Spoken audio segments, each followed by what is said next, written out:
اکثر ہم نماز پڑھتے ہوئے یہ سوچنے لگ جاتے ہیں کہ مجھے آنکھیں بند کرنی چاہیے یا نہیں۔ سجدے میں جاتے ہوئے اکثر لوگ اپنی آنکھیں بند کر لیتے ہیں۔ کیا آنکھ بند کرنے سے سجدہ ہو جاتا ہے یا نہیں؟ بہت زیادہ لوگ اس وجہ سے آنکھ بند کر لیتے ہیں کہ کہیں دوسری طرف نگاہ نہ چلی جائے یا پھر دھیان نہ بھٹک جائے۔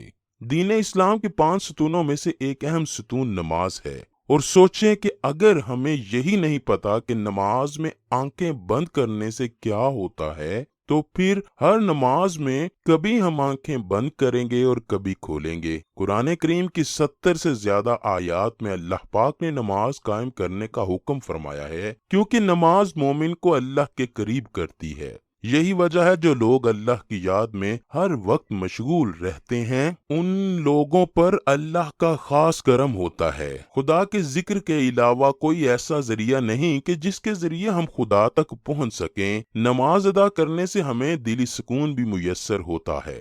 دنیا میں صرف اور صرف سکون خدا کی عبادت میں ملتا ہے۔ جو خدا کے بندے پابندی سے نماز کو قائم کرتے ہیں، ان کا ایمان یقین اپنے خدا پر پکا ہوتا جاتا ہے۔ جو بندے اپنے خدا کی عبادت میں دل نہیں لگاتے، ان کا یقین دن بدن کمزور ہوتا جاتا ہے۔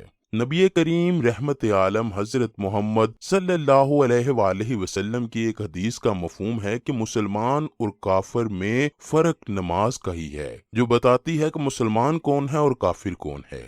اسی طرح نبی رحمت صلی اللہ علیہ وآلہ وسلم نے فرمایا، تم لوگ نماز اس طرح ادا کرو جس طرح مجھے ادا کرتے ہوئے دیکھتے ہو۔ بے شک اللہ کے نبی نے ایسے خشوع سے نماز پڑھی ہے کہ اللہ تعالیٰ کو بھی ان کا نماز ادا کرنا بہت پسند آیا۔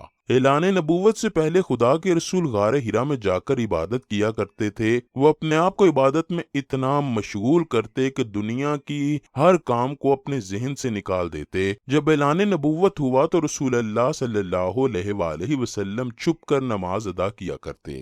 آپ نے نفل عبادت میں بھی بڑی دلچسپی کا مظاہرہ کیا۔ آپ رات کو نماز کے لیے کھڑے ہوتے اور اکثر نماز ادا کرتے کرتے صبح ہو جاتی۔ آپ نماز میں اتنے مگن ہو جاتے کہ آپ کو وقت کا پتہ ہی نہ چلتا کہ وہ کیسے گزر گیا۔ رسول اللہ جیسی نماز نہ آج تک کسی نے ادا کی ہے اور نہ ہی کوئی ادا کر پائے گا۔ شروع میں جب نماز تہجد بھی فرض ہوئی تو اللہ کے نبی پابندی کے ساتھ نماز تہجد بھی ادا کرتے رہے۔ اس کے بعد 2 رکعت نماز صبح و شام ادا کرنے کا حکم ہوا۔ رسول اللہ صبح و شام کی نمازیں ادا کرتے، رات گئے تک اللہ کی عبادت میں مصروف رہتے۔ مفسرین کے مطابق 1 سال کے بعد تہجد کی نفلی عبادت میں بدل دیا گیا، اور جب 5 نمازیں فرض ہوئیں تو رسول اللہ نے خود اور اپنے تمام صحابہ کو 5 وقت کی نماز کی پابندی ایسے کروائی کہ اس کی مثال آج تک نہیں ملتی، اور یہ ہمیشہ زندہ رہے گی۔ بخاری میں بیان کیا گیا ہے کہ ایک دفعہ ایک آدمی حضرت عائشہ کے پاس تشریف لایا اور آپ سے عرض کی، اے ام المؤمنین، مجھے حضرت محمد کی کوئی اچھی بات بتائیے جس پر عمل کر کے اپنی دنیا و آخرت کو سنوار سکوں۔ اس پر حضرت عائشہ نے فرمایا، حضرت محمد کی تو ہر منہ سے نکلی ہوئی بات اور ہر عمل اچھا ہے جس کی مثال اس دنیا و آخرت میں نہیں ملتی۔ پھر حضرت عائشہ نے فرمایا کہ ایک رات کا واقعہ ہے کہ حضور اکرم میرے پاس تشریف لائے اور آ کر لیٹ گئے اور فرمایا، اے عائشہ، مجھے اکیلا چھوڑ دو تاکہ میں اپنے رب و عزت کی عبادت کر سکوں۔ یہ الفاظ کہہ کر اللہ کے نبی نے جائے نماز پر عبادت کے لیے کھڑے ہو گئے۔ حضرت عائشہ فرماتی ہیں، میں نے دیکھا کہ اللہ کے نبی نماز ادا کرتے ہوئے زاروں کی طرح رو رہے ہیں، یہاں تک کہ آپ کی داڑھی، کپڑے اور جائے نماز آنسوؤں سے تر ہو گئی۔ حضور کا یہ عمل جاری تھا کہ مؤذن رسول نے صبح کی اذان دے دی۔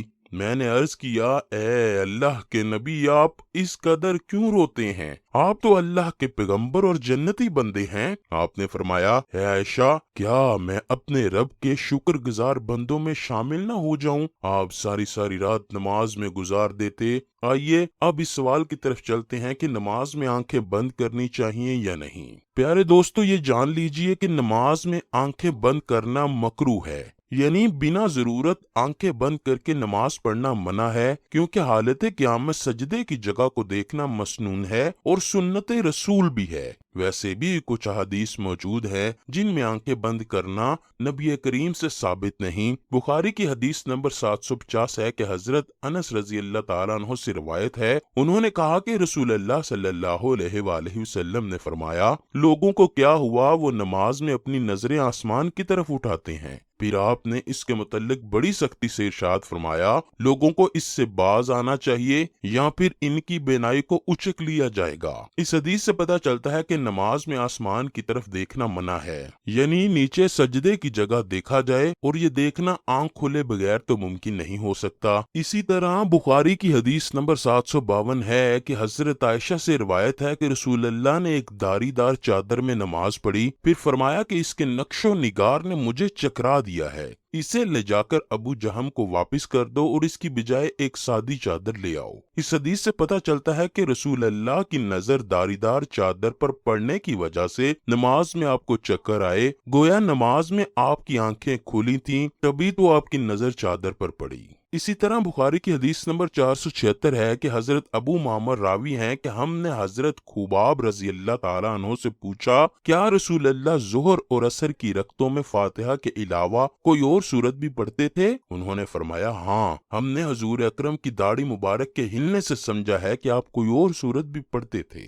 امام طبرانی روایت کرتے ہیں کہ حضرت ابن عباس فرماتے ہیں کہ رسول اللہ صلی اللہ علیہ وآلہ وسلم نے فرمایا تم میں سے جب کوئی نماز کے لیے کھڑا ہو تو وہ اپنی آنکھیں بند نہ کرے۔ اسی طرح اہل علم نے نماز میں آنکھیں بند کرنے کو یہودیوں کا عمل قرار دیا ہے، اسی لیے ان کی مخالفت میں یہ ضروری ہے کہ مسلمان آنکھیں کھول کر نماز ادا کریں۔ علامہ ابن القیم فرماتے ہیں کہ اگر آنکھ کھول کر نماز ادا کرنا خشوع میں مخل نہیں ہے تو آنکھیں کھول کر نماز ادا کرنا افضل ہوگا۔ ہاں، اگر قبلہ کے سامنے زینت و زیبائش اور آرائش کی وجہ سے نماز کا خشوع و خضوع متاثر ہو تو آنکھیں بند کرنا قطعاً مکروہ نہیں ہوگا، بلکہ ایسی حالت میں مستحب کہنا اصول شریعت کے زیادہ قریب ہے۔ تو بس خلاصہ یہ ہے کہ نماز کی اصل آنکھ کھول کر ہی ہے، یعنی ہم آنکھیں کھول کر ہی نماز پڑھیں گے۔ قیام اور رکوع کی حالت میں سجدے کی جگہ نظر ہو، سجدے میں معروف ہے اور قعدہ میں تشہد کی انگلی پر، اور اگر کسی سبب آنکھیں بند کرنے کی حاجت پیش آئے، نماز میں خلل آئے یا کوئی تکلیف وغیرہ پیش آئے یا نماز میں کسی اور جانب توجہ جانے کا خطرہ ہو تو آنکھیں بند کی جا سکتی ہیں۔